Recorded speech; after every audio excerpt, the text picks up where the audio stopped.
Welcome to our Lunch and Learn panel series. It's back for 2025 and we're brought to you by Profitmaster Global Outsourcing, your premium offshoring solution provider. Let's talk about activating team members.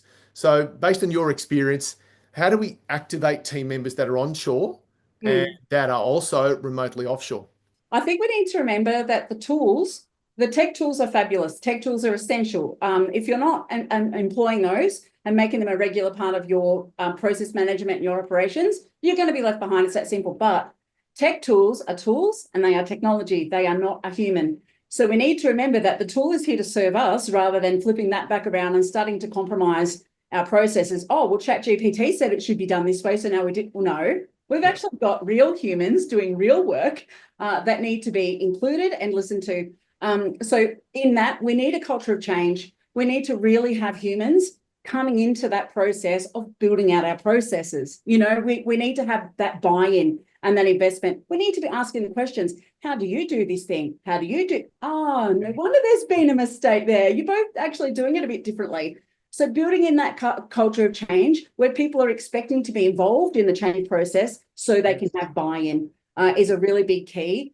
Having an ambitious vision is another really big key. People more and more, oh my goodness, we're starting to see a lot of millennials come into the workforce, right? They care this much about money and this much about the purpose of the business. Their whole value system is very different for me as a Gen Xer. And so we need to have that vision to inspire them.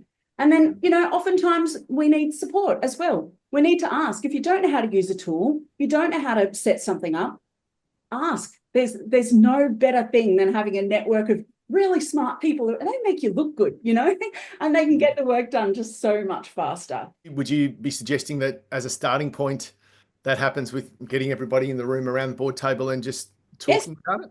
Absolutely. So often with all of my clients, if my clients don't have a very well established set of vision, mission, values, that's actually where I start. I don't even open up any sort of process work yet. I'll spend the first few weeks. Let's get to know, who are you? What are you about? What does this business stand for? So I get a feel for the place, and then I can see what's important. Then when I'm starting to look at where are those bumps in the processes, I know why that makes people tick. I know why that matters in that company, and we get that human relationship going. Then we pull out the tools and we start to build and have some fun. It might seem like the long way round, but I tell you what, it really is the shortcut to getting that investment and that buy-in from people. Do you ever feel like you get there, or is it just a constant making sure we're always tweaking and making sure that we're always looking at how we can add value and make sure we can improve things? A process manager's work is never done. You never arrive, but you can certainly start to feel like it's a run downhill instead of a hard slog uphill. There is some work that needs to be done, but you do get to that point where you're in a maintenance phase, and then you can start to look at building out really new things, new things you haven't had the time or the headspace to even consider before, because the day-to-day is running properly and you've cleaned up those messes. So yeah, it's a bit of an uphill run at first, but it does smooth out. I like that. I like the downhill and uphill. I like that. I just made that up, Paul. Love it. Love it. Delia, what's your thoughts on terms of, you've obviously working with a lot of different types of businesses. Has there been a bit of a major turning factor in those businesses of wanting to activate team members? I think there's a lot more that goes into activating team members, that people sometimes think offshore is in another country and they don't need to be involved in the same way when it comes to vision and ambitious vision. So it really works well if your offshore team are also part of that, in that it's laid out and explained to them how offshore lays into the overall vision of the business, and that they feel like they're a truly, a valued part of the bigger plan. And it means that they just invest in a way that's not just a day-to-day task. They can see the bigger picture and they feel part of that. So I think that sharing your vision with your offshore team as well as your onshore team is really important to get that best engagement. Something else that Kerry touched on is the change. And we do always say, if you've got processes, it's easier to offshore a process than to teach person to person. But it is also really important to remember that processes are, like Kerry mentioned, not static. And I think people fall into the trap thinking that offshore staff will just follow one process and that's all they'll ever do, and they don't involve them. And like, you're the guy actually doing the process, give us feedback on whether or not that's good, where we can improve on it. And I think trying to really empower offshore to help with process improvement and to be part of that side as well is really valuable, and that sometimes people don't see the scope of the value they can get from involving teams that way. Kerry, back to you for a sec. So as business owners, I suppose, and one of the things that I've always seen with my coaching is that, you know, we all want to work faster. We all want to make less mistakes.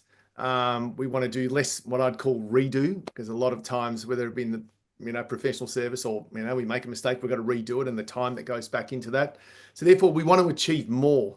Yeah. Is there a special layer of ingredients that brings all that together to make it happen? Absolutely. That is the bread and butter of what I do. But that's really starting to get into the nuts and bolts of how do you pull those systems together. And so the reality is that for the vast majority of us in the room now, all of us are familiar with the process, let's say, of bringing on a new client. So we'll use that as an example, right? Everyone needs to get the contact details, add them to the system, send the welcome email, set up their, you know, discovery chat, or however you're going to do it. There's going to be a set series of steps. And so from there, if we're really going to start to pull that stuff together, then that's about pulling every single step. And once you've done those things for a while, it starts to become invisible. And this is part of the tricky thing with processes. You do them so often, you don't even realize what you're doing anymore. And so often working, what Delia was saying there, involving your onshore or offshore team, involving them in pulling that process apart is actually really valuable, because it's not invisible to them. Everything that you're doing is brand new for them. So they're going to see all of those steps. Just as a sideline, I often say that if you think you have to have your processes sorted before you hire, think again. You need one or two to get them started, and then let them help you build out those processes. So once you've got that process, start breaking it down into those steps, and then go ahead and make that instruction video. The vast majority of work that we do is online on our computers or our phones, both of which we can very easily, you know, capture those processes.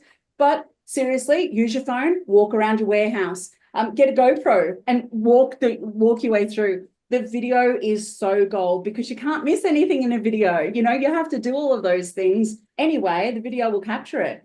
And then, right, you go ahead and you watch that video back, and you'll actually create a checklist of, here are the main steps that are in this video. And that will pick up the people that are not as visual. I can tell you right now, I personally would rather a checklist of steps than a video. That's just me.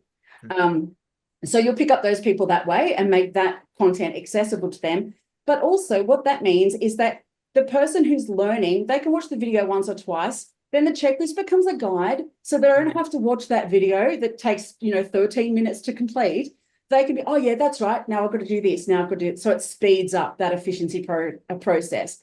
And that really is, once you start to have workflows that are built out like that, where you've got task, due dates are automated, instruction videos are embedded, then you start to get that flow. And then that is literally how you reduce those reduce the error rate, increase your team engagement, and have a team that's not only pumping, but they feel good. You know, they feel good. They're doing a great job and they know it. Yeah. And then you can start to reward them. That's the best bit for me. Yeah. Seeing them go well. You know, I really want that for every single worker. Yeah, so you're suggesting more engagement, I suppose, and I think that's an important point, isn't it? Yeah, absolutely. There's nothing more stressful than not knowing what you're meant to do, or spending 4 hours on something and you got it wrong and your employer is unhappy with you, and you think, oh, well, great, the only thing I got today is paid. And if I keep this up, I may not even get paid in a month's time. You know, people want security and they want stability, and they want to feel like that they're doing a valuable job and making a genuinely significant contribution. Delia, have you got anything you'd like to add to that? Yeah, I couldn't agree more about the communication. They really like the feedback, want to know what they're doing right, want to know, you know, maybe what's not right or that needs to be improved on. And I think that with things that are processed, or you've got a video, it's so much easier to get good runs on the board, particularly when you're new to offshoring and you've got staff who are just learning. if they start with parts of the business that do have processes in place, it can be sort of easily trained and easily measured, and they can feel those wins, like they get good feedback because they're doing that. But then from there, growing out to the more the other tasks that might be needed to be developed, or processes might not be fully in place. But I'd say really we see such contentment from staff when they feel they're doing a good job. And one of the problems I come across is that businesses, particularly small or new businesses where the business owner is wearing all the hats and just too busy, they want to offshore their problems. So they go, oh, I've got so many things to do. I'm not doing that well with lead generation or marketing. I'm just going to get it done offshore. And that's an exact example where they haven't done it. And so there's not a clear process. There's not a clear end game. So the staff are left a bit confused, and the client doesn't actually really have clear measurements about what success looks like. So that's sort of the polar opposite of kind of starting with processes and starting with wins. We try and steer businesses away from offshoring problems. Kerry-Ann, Delia, thank you again. Thank you very much, Paul. It's been a pleasure. Thanks everyone for coming, and thanks Paul and Kerry.